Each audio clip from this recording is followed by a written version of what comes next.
for the one in the United States or in America, South America as well. We're going to have a lot of guests. As I remember, this is the Free Market Row show, and it's Pietro Paganini, your host today. And we have two, I would say, wonderful or outstanding guests, and you will understand if you don't know them why. Don't forget, we are live, of course, on Zoom. We are live on the Free Market Row show, and we're live on Facebook as well. But if you follow us on Facebook, or if you follow us on the Free Market Row show, you can watch us, you can watch the conversation going on, but you cannot interact.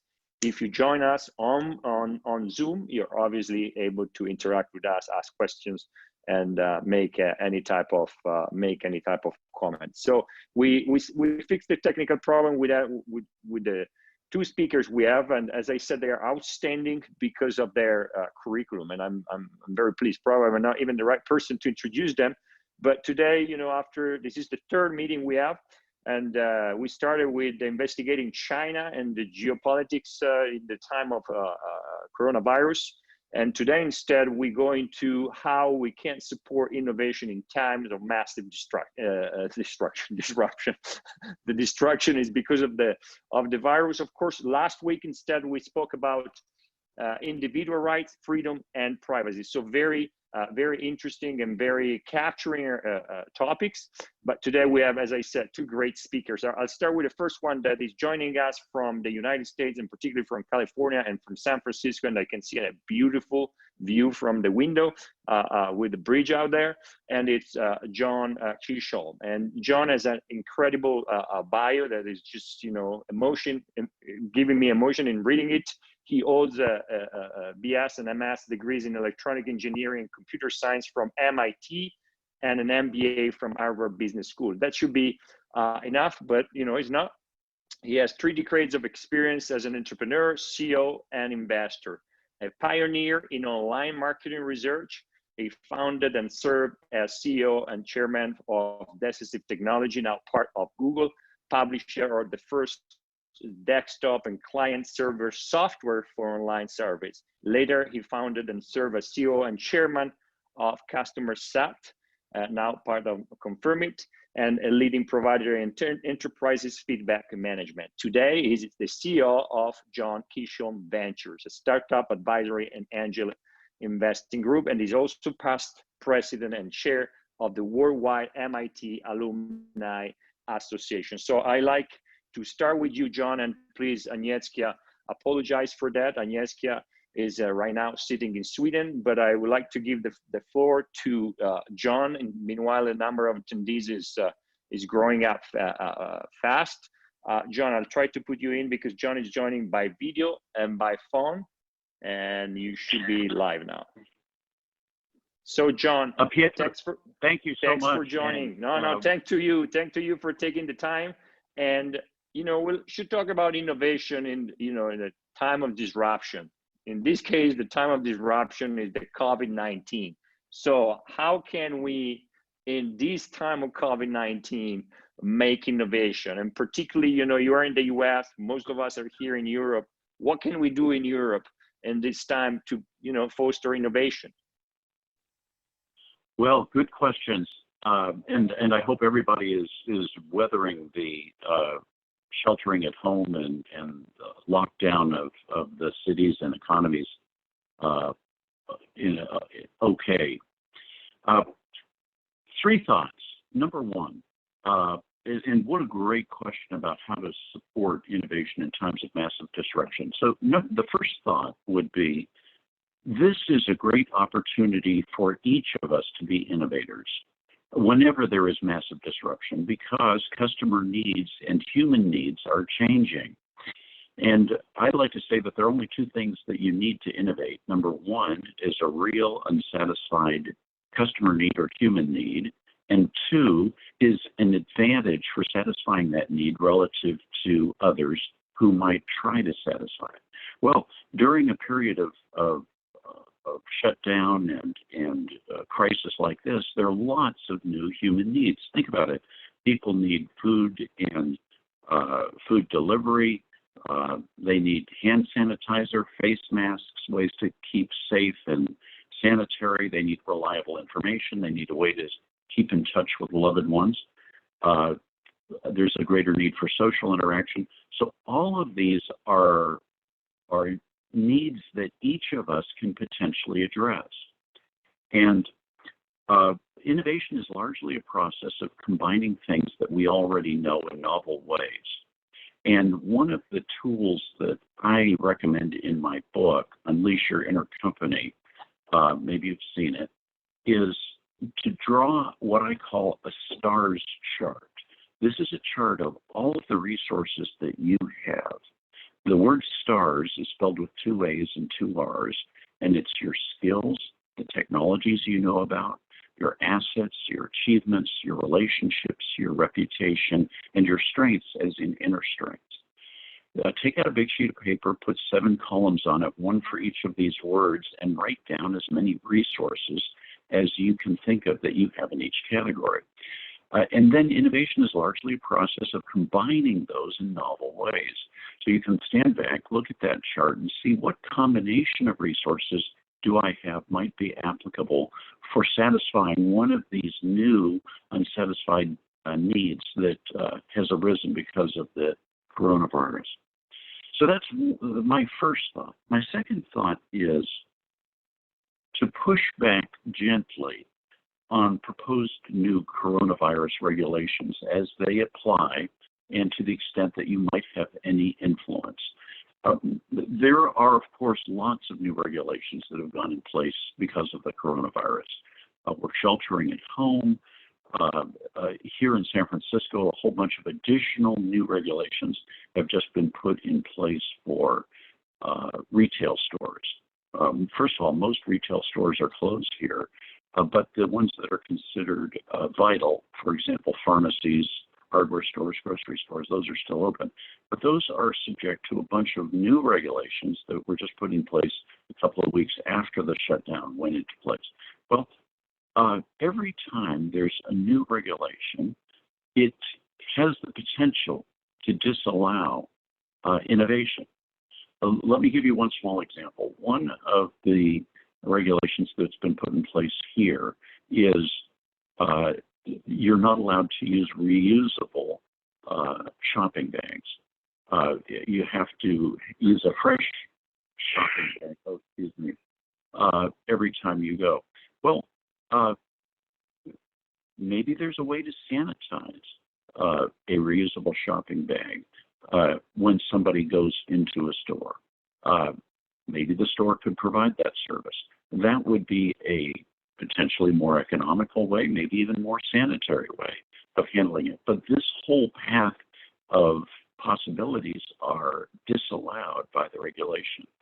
So there's lots of evidence that shows that countries and civilizations that make greater use of what I call organic regulation, as opposed to imposed regulation, enjoy greater economic growth.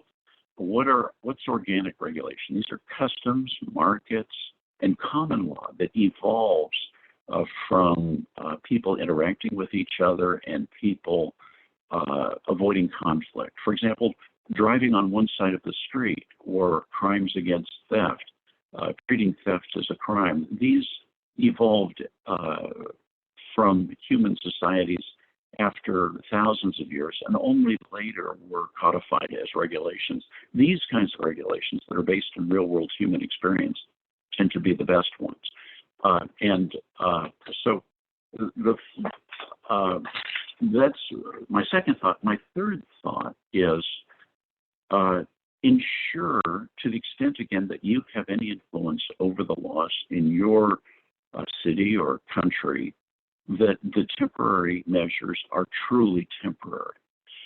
There's a wonderful book called Crisis in Leviathan by Robert Higgs, who talks about how regulations tend to have a ratchet effect. That is, when a crisis happens, regulations go into place, but then they never completely disappear after the crisis is over. Regulations go up, and then they go down partly, and then in the next crisis they go up again, and then down partly, and so the world becomes ever more rife with imposed regulations. Well, that limits innovation. And again, every time there's a limitation, a regulation, there's the potential for a new innovation not to be allowed. In my book, I use the example of drones and all of the regulations that are currently precluding the very widespread use of drones that could be improving quality of life in many ways. So let's be sensitive and attentive to that once this crisis is over, let's make sure that government doesn't try to retain some of its powers just so, say, it can be selective about where it applies. And of course, that means that some groups may be unfairly hurt relative to others. Anyway, those are a few thoughts, Pietro, to get us started. Thank you so much, John. I will put you back in the mute mode, and I'm moving now to Sweden. Actually, I should move, and I was expecting to move to Poland, but Agnieszka has run away from Poland, and she moved to Sweden. She's in Malmo right now. Thank you, Agnieszka, for being online with us today and this afternoon and taking some of your time to provide us with some thoughts. So just a brief bio of Agnieszka, a short presentation for the one that are online and not know her. And you, of course, following us on Zoom, on Facebook, or on the Free Market Roadshow website. Agnieszka holds a BS in theoretical physics from the, help me pronouncing that, help me later, in Jungleran University, and the MS in geophysics from the University of Warsaw. Upon graduation, she aspired to obtain a doctorate in global seismology, which has made her move to the Netherlands and Switzerland and attend numerous international conferences in the United States. However, she has changed her mind quickly and shifted her scientific focus to economics, philosophy, and the state of modern academia. She's now Mises University graduate, received scholarship from the Institute of Economic Studies, and this is a member of the Austrian Economics Meeting in Europe. She has published commentaries on the link between science and policy. Her current research work focuses on the nature of information war and the state propaganda, as well as the psychology of totalitarian regimes. Industry-wise, she's gaining working experience in the data science fields. Oh my God, I'm very pleased to have you here, and together with John, incredible bios and CVs. So I'm just delighted to announce you both here. Agnieszka, John has mentioned three important points. I was really thrilled with one, that is the second particularly, when John mentioned the organic regulation. Would you see this possible in Europe, or you are in Sweden, that is supposed to be one of the most innovative region in Europe, but do you see this organic regulation possible in a time where governments are somehow, I'm talking from Italy, governments are kind of gaining their power back and over-regulating on a lot of businesses, actually kind of, killing the entrepreneurial spirit? Take off the audio, otherwise, and the speaker, otherwise I will lose you. Okay, here you go. Thank you. Hello, so I can see I can do it myself. Thank you for introducing me and reading my a bit dramatic bio. So the way I see this point, like organic regulation versus government regulation, and the way I see the whole question here, and John already kind of, it was visible in his thoughts too, that there are two sides to that question, and there are two kind of forces at play in this situation. So firstly, we can approach this question from a non-political point of view and ask what I can do, what people around me in my community can do to support innovation. And another question is approaching it from the political point of view, like what governments do, what they shouldn't do, and how they should behave in this setting. So what I think about organic regulations, these are the talking points where a lot, what we would say, should be regulated by manners, by mindset, by psychology. And we need a certain kind of society for this to work.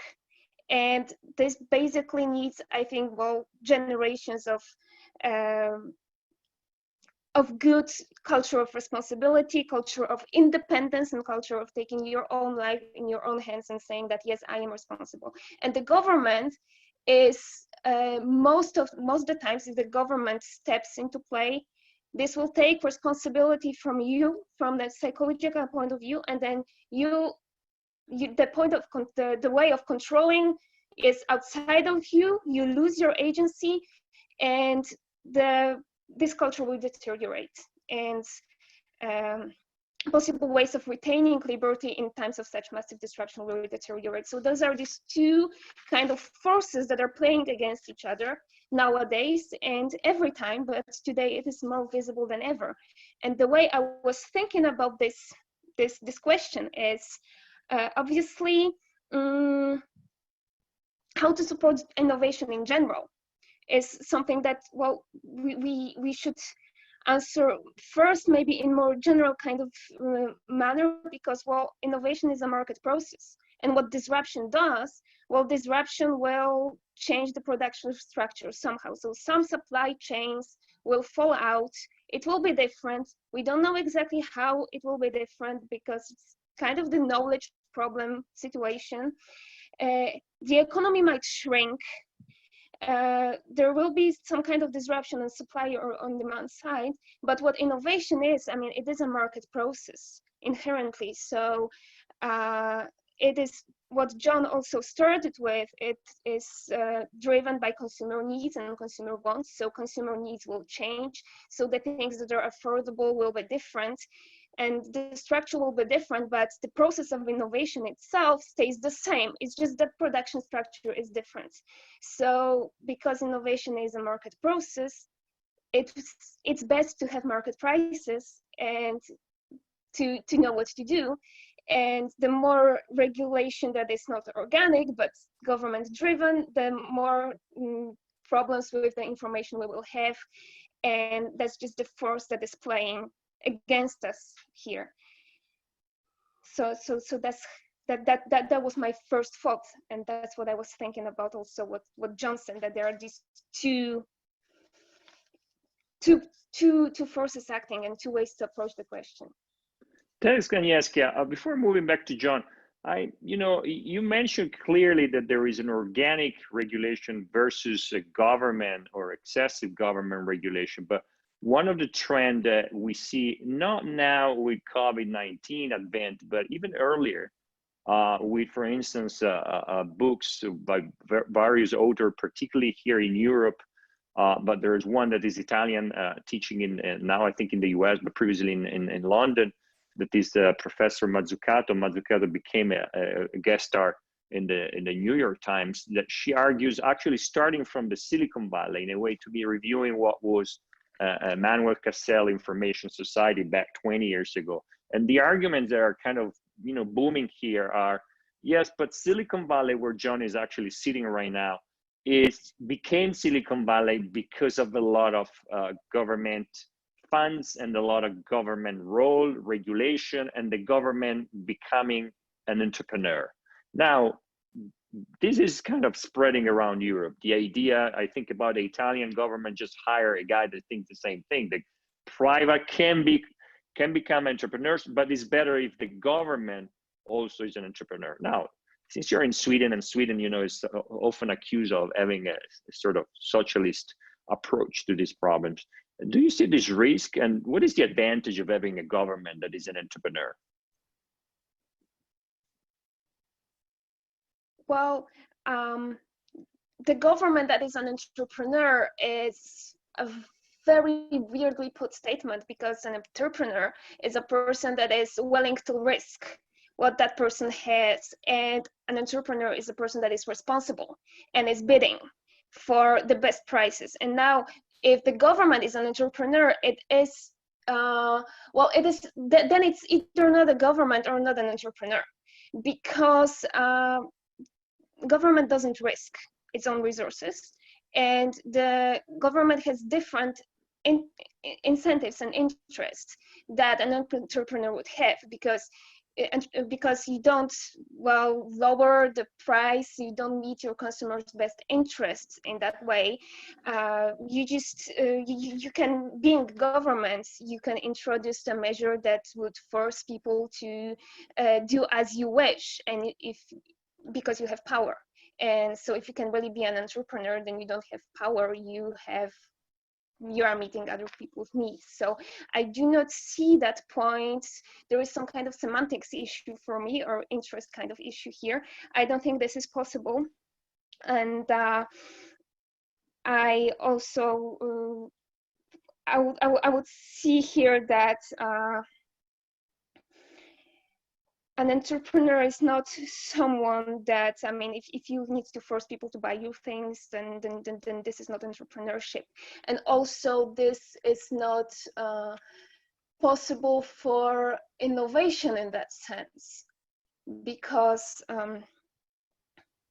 you have no incentive because without competition, you don't really have an incentive to make things better and more affordable. So that kind of stops innovation. And so here's an interest and incentive problem. That really just sounds a bit semantically badly put. Thank you, Agnieszka. John, do you buy this idea of the government or state becoming an entrepreneur? And do you agree, because in a way that goes back to Manuel Castell's idea of, Silicon Valley being a melting pot, not just of people, but also a melting pot of private and a melting pot of government. Do you buy this, and do you see that with this COVID, this kind of approach by the government becoming an entrepreneur? Because now we are in the US, but let me tell you that here in Europe, there is a big, gigantic wave, I would say a tsunami of people that are arguing government should take over a lot of businesses, and not just big businesses, not the traditional assets of a country, but even getting further inside the economy. Do you see this danger in the US, or do you agree generally with this? I'm sure you disagree, but it was a rhetorical question. Can you hear me? Yes. Yes. Thank you. It reminds me of Margaret Thatcher's famous comment that you eventually run out of other people's money if you're spending other people's money. I've lived here in Silicon Valley since 1978, lived and worked here, so 42 years. And I think it's very easy to overstate the role and impact the government has had here. I'm aware of the research that you're talking about. I don't agree with it. It is government's investment in technology tends to be episodic, short-lived. When there's a crisis or an emergency like World War II, for example, yes, Silicon Valley did get a significant boost during World War II, thanks to investment in new technologies for the military, but it was short-lived. And after World War II was over, that went away. Now, and it's visible because, crises like wars rivet our attention. We don't see all the other investment that goes on every day to advance technologies. And Silicon Valley has evolved over the last century in ways that could not have been predicted. People don't realize how old Silicon Valley is. It's taken a century to get to where we are today. The first technology spin out happened around 1911 or 1912. Really, it was Stanford University that gave it that Silicon Valley grew around. And the first products were things like radio communications, and then instruments, and then semiconductors, mini computers, local area networking, healthcare, biotech, mobile devices, mobile apps. All of this evolution of technology has taken a century to span, and it would have been impossible at any point in time to figure out what the direction of technology would be 3 to 5 years later. Even today, we have no idea where technology is really going to be 3 to 5 years. We can guess that Moore's law will continue, and so we can make some broad general statements about how the density of semiconductors will continue doubling every 18 months approximately. But who would have guessed that we'd have all these mobile apps that we enjoy today even 10 years ago, before the Apple iPhone came out? So I don't agree with that assessment. The overwhelming, yes, of course, when you spend trillions of dollars, you expect some return. But the overwhelming majority of investment in technology has been private and scrutinized very closely by investors who won't make an investment unless there's going to be a good return. Here's another good point. How we hear a great deal about DARPA, the Defense Agency Research Organization in the United States, and how that originated and contributed to the creation of the internet. And indeed, DARPA did contribute an essential part. But here's another thing we never ask or find out about. How many companies and entrepreneurs has DARPA put out of business? Because some entrepreneurs selectively received funding from DARPA. And we hear about those, of course, the great successes. We don't hear about all the companies that were unfairly put out of business because a few had an unfair advantage. So those are some thoughts on that question. Thank you, John. There's actually a question for you coming from Frederick here. Please write short question, because otherwise it takes the entire seminar here to read them.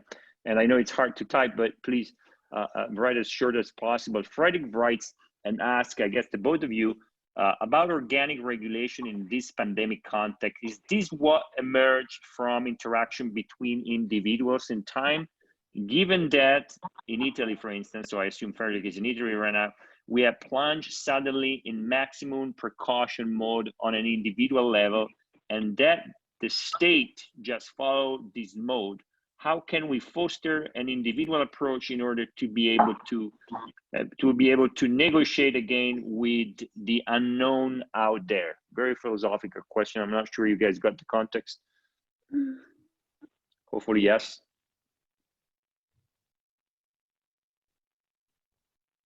John? Can you hear me? Yes. I didn't hear all the question. All of it didn't come through. Well, Frederick is asking, we have plunged suddenly in maximum precaution mode on individual level, and that the state just followed this mode. How can we foster an individual approach in order to be able to negotiate again with the unknown out there? I would just say it's a very complicated question, Frederick. Next time I see you in a seminar, I will really get on you. Do you get the question, John? I think so. Great, thank you, John. It's a good question, and even those of us who are freedom lovers and realize that the advance of humanity, progress, improvements in quality of life need freedom. I think we have to accept that there are times like this where the really prudent thing to do is to have social separation and to shelter at home. So I'm not unduly concerned or offended by these impositions. I think it as broad and minimal as they can be is good. And I think people will discover different ways of protecting themselves, and so they need the flexibility to do that. As I mentioned, the bags, shopping bags that are now disallowed in San Francisco, there may be other better, more cost-effective, and even more effective ways of having sanitary shopping bags if the regulations allow, which currently the regulations don't allow. Government agencies do have a tendency to be risk averse, and because if one person becomes sick from a inadequate regulation, that draws a lot of attention. And what we don't see are the millions or billions of dollars that are spent that needlessly to comply with those regulations, and the great impact on many people's everyday lives from the regulations. So we need to factor those hidden costs into our calculation of what is the best regulatory regime for a virus crisis like this one. Also, we learn from each other, and if there are different regimes that are in effect, as indeed there are around the world, that each of those is an experiment, and we can see at least after the fact which ones were most effective and which ones were less effective, and so having different regimes in different places increases our learning and is something we should encourage. And so having these be more local rather than more broad-based and have some advantages. So those are some thoughts on that question. Thank you, John. Thank you, John. Yeah, please go ahead. Pietro, one more thing. one of the questions asked for a reference on STARS, these skills, technology, assets, achievements, and so forth. And it's one of the techniques that I lay out in Unleash Your Inner Company. So there you have it. Thank you, John. If you don't see John, because it's on the phone as well, so some of you might see just the dark screen. You can also point at the videos. Just show the textbook. He published John too, but I also added the reference to the book. And later on, we'll do a follow-up by posting the information about your book. And I can see why in your bio you were talking about a marketing star or early online marketing star. You're a great marketer, John. Also in selling and promoting your book, and certainly our guests online, our many guests will definitely follow and go and buy it. They don't even have to go out. They can buy it straight on Amazon, I assume. Agnieszka, do you agree with what John has just said? Mostly, yes. Well, I do, and I would like to give it another twist as well. But before, I would actually also like to point out one thing in the argument that we were making before about, well, government as the entrepreneur. So there's just one point I would like to add here, is that if we take this argument to the extreme, and if we see what happens if the government is the only entrepreneur and all opportunity costs are killed and there is just only government acting, you have centrally planned economy. So we need to remember that, well, what happened is that all the possible innovations, that they had to have industrial intelligence, they had to copy from the West. So that's what happens at the extreme end of the spectrum. So that is adding to the previous conversation. Now about this question, I think the biggest word in this entire question is the unknown.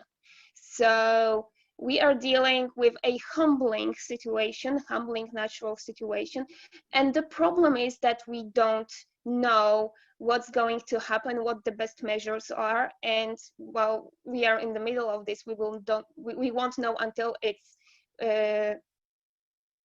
later, and maybe then we will figure out that what we did was not the best, maybe even the worst, maybe not optimal. But there are many, very many different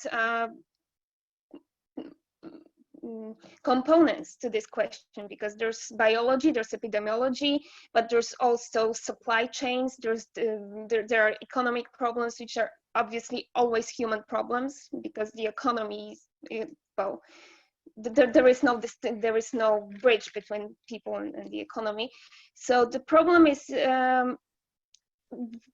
we should let, probably to some extent, we should have some margin to see what happens, because some supply chains may be broken, that there is a huge knowledge problem here. We don't know how the production structure will change, how the economy will shrink. We may get to know what kind of branch we are actually sitting on, and where things actually really come from. And those are things that you don't see from the ivory tower. So I think that's a very good point about the organic regulation. And another point is, you can only really have organic regulation with the right kind of responsible mindset. And it's only in like really free societies of people with good mental well-being that can really work. And I think it's the fact that this is happening worldwide is still telling us that we live in a civilization and this is not the apocalypse. So I think that's Thank you, Agnieszka.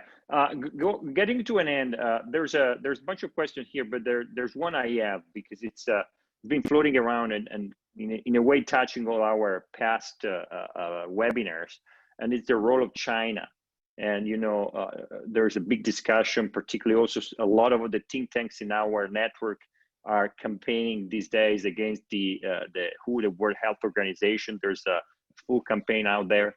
Can China, really, isn't China actually creating a lot of innovation, or what kind of innovation is China doing? And isn't that the government is always involved there in this innovation? And sorry for being being a bit the devil here, but isn't this China contradicting what we have just said? Agnieszka? So I think my immediate reaction to that question is, at what cost? And will we ever know at what cost? And I think that there are huge opportunity costs that are being wasted there, and we will never know.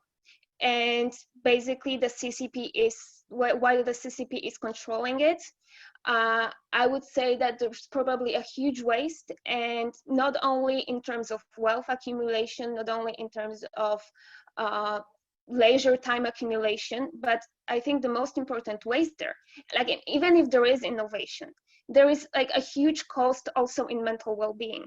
So I would like to see, well, some mainland Chinese people that are praising the social credit score system, if they go to the US, and can they launch a business being independent thinkers and responsible for themselves, or will they be traumatized? Because my question, because what I see is that even if we compare, I don't know, Eastern and Western Germany, I mean, maybe it's a bit dehumanizing to call it a testing ground, but it is a testing ground. The economy bounces back fast. But what doesn't really bounce back fast is mental well-being of people. And to really be an innovator, and to really be an entrepreneur, and to really flourish in the human sense, you're not going to do this as a traumatized person. You're not going to do this as a person who is flooded with bureaucracy. You're not going to do this as a person who is serving some kind of other structure, and who that is objectified and reduced to an object. So first, before you start to create a do and dare business for yourself, you need to, well, be mentally independent inside. You don't even need that much wealth or that much independent resources, but you need to have resources inside your own mind. And then while the CCP may be pushing for a lot of, well, invention and innovation that of course does happen because they do have resources, they do have the power, and well, nobody can question that, but there are huge opportunity costs that we will never know. And I'm afraid that the worst opportunity costs are not really material ones, because even if somehow we will see the end of the Chinese regime, which we may not, we don't know, even if we see that, well, the material things will bounce back fast, and well, they basically did after the reforms anyway. But what did not happen and what will take a lot of time and even generations is getting people to not be traumatized and actually have this entrepreneurial mindset of their own.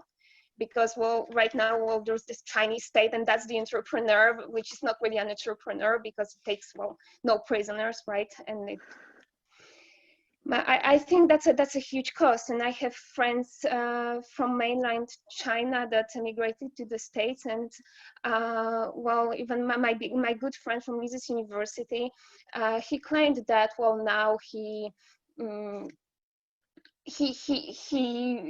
is doing PhD in economics. He does what he wants, but he still sees that his mental well-being is twisted, and it's not really there because of the Chinese regime. And that's bad for independence, and that's bad for innovation, and we'll never know how. Thank you, Agnieszka. Thank you for the vibration. You sent us a very emotional answer. Jonah, I like to end with you, and I have to say I'm a bit surprised that Agnieszka, being in Stockholm, being from Warsaw, she said going to the US. So she didn't consider Chinese coming to Europe to free their spirits and boost their innovation soul, but going to the US. You said that twice. So either Europe is already a Chinese suburb, or Agnieszka is not considering Europe as a place for innovation. Of course, this is a joke, but there was talking psychologically, as you said earlier, there's some kind of a Freudian background here. John, let's conclude with you and some comments on China here, because it's the hot topic. Everybody in our network now is so excited about China. Well, I've been to China 8 times in the last 5 years, and it is a huge, inscrutable country that I am always trying to figure out on every trip. I was there most recently in January. I got out just in the nick of time before the coronavirus reared its ugly head. I was there from January 1st to the 13th as a guest instructor for a joint course in entrepreneurship between MIT and Tsinghua University in Beijing, which is China's counterpart to MIT there. And a couple of thoughts. One is Matt Ridley notes that, yes, there are tough obstacles for entrepreneurs to get over, to get started. But once they do, many of the regulatory hurdles that we have here in the United States, they don't have in China. And so in some ways, it's a freer environment than the United States. Let me give you a specific example. In Shenzhen, you see, Shenzhen is the Silicon Valley of China in the south near Hong Kong. Its population has grown hugely in the last 20 or 30 years. 30 years ago, it was a fishing village. Today, it has a population of 15 or 20 million people. And everywhere, skyscrapers are going up like weeds in Shenzhen.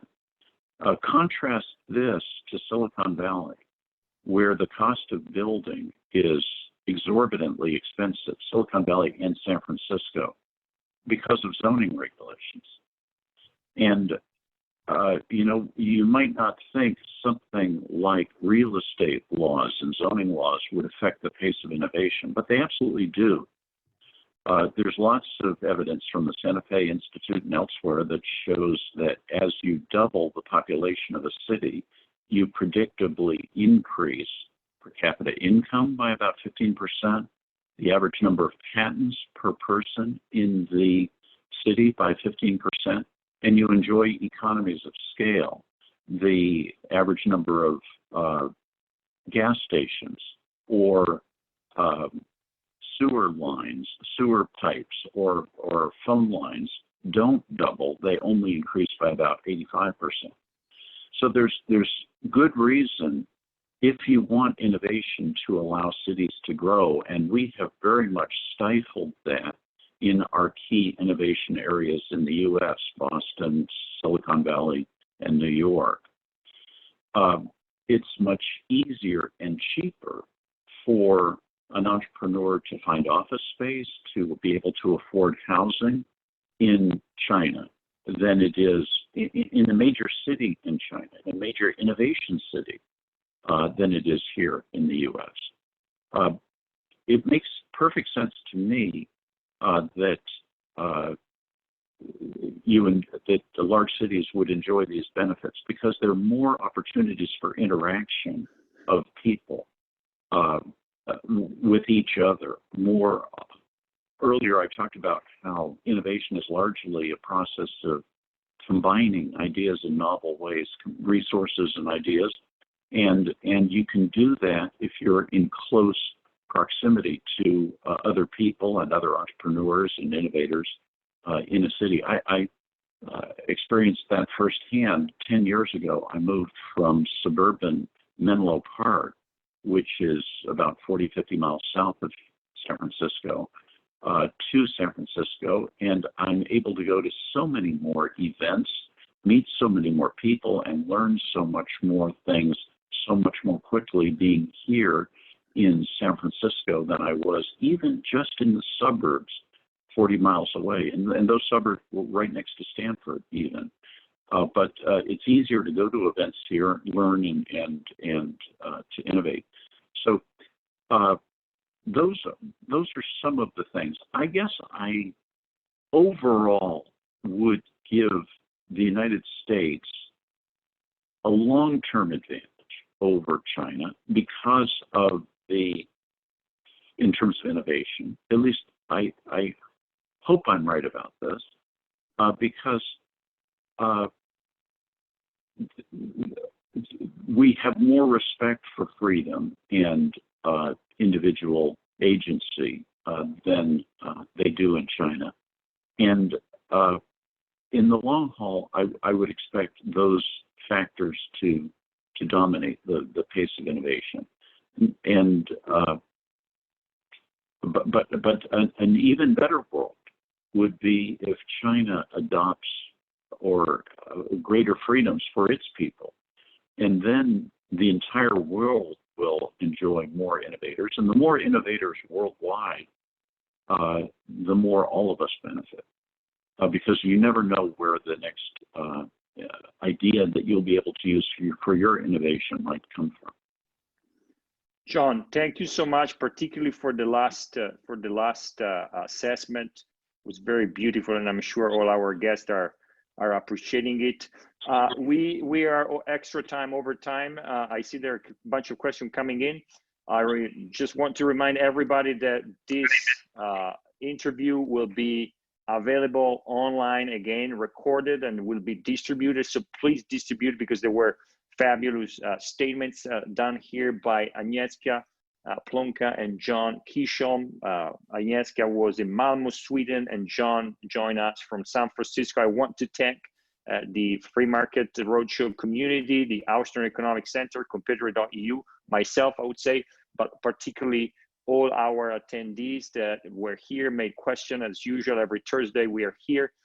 Next week we will have 2 events, so follow our Free Market Roadshow website with all the information. And a great thanks before Easter's coming to Agnieszka, and thank you, John, so much, both of you, for the great. It's a beautiful topic, require probably 10 hours. I had so many questions. You know, I did my PhD in innovation processes some years, many years ago in Sweden, actually. So I had so many more technical questions, but you know, we have a time problem. So thank you, everybody. Thank you, John. And thank you, Agnieszka. And our video will be online shortly. And with all the community, we see next week. Thank you so much, everybody. Enjoy your weekend.